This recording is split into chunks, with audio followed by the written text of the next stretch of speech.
bata? Gusto niyo bang makinig sa isang kwento? Magaling!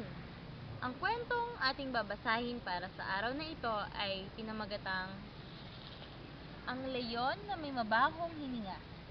Handa na ba kayong makinig? Isang araw, habang patungo sa kagubatan, ang Haring Leyon ay kinausap siya ng kanyang asawa.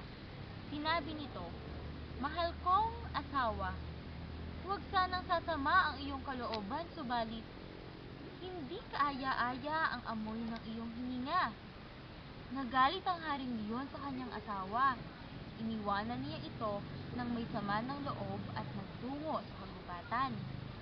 Habang daan, nakasalubong niya ang tupa. Kanya itong tinanong, "Ginoong tupa, totoo bang hindi kaaya-aya ang amoy ng aking hininga?" Sumagot ang tupa, "Hindi po yan totoo, mahal na Haring Leyon. Sa katunayan, maikukumpara sa halimuyak ng mga bulaklak sa parang ang inyong hininga." Nagalit ang Haring Leyon. Tinagpang niya ang tupa hanggang sa mamatay. Sumunod na nakasalubong ng leyon ang lobo. Kanya rin itong tinanong, "Ginoong lobo, totoo bang hindi kaaya-aya ang amoy ng aking hininga?" Matapat na sumagot ang lobo at sinabing, "Opo, hindi nga kaaya-aya ang ang amoy ng inyong hininga. Sa katunayan, ito po ay napakabaho." Nagalit lalo ang leyon at kanyang pinatay ang lobo. Kaawa-awang lobo. Sumunod na dumaan ang aso. Nakita niya sa daan ang patay na tupa at lobo. Walang ano-ano'y nakita niya ang leyon at tinanong siya nito, "Ginoong aso, totoo bang hindi kaaya-aya ang amoy ng aking hininga?" Sumagot ang aso,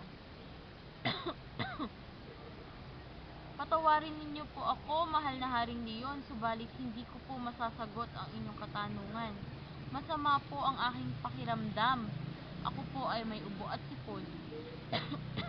Nagmamadali po ako't ako'y magpapatingin sa manggagamot. Maiwan ko na po kayo." At naiwang tulala ang Haring Leyon.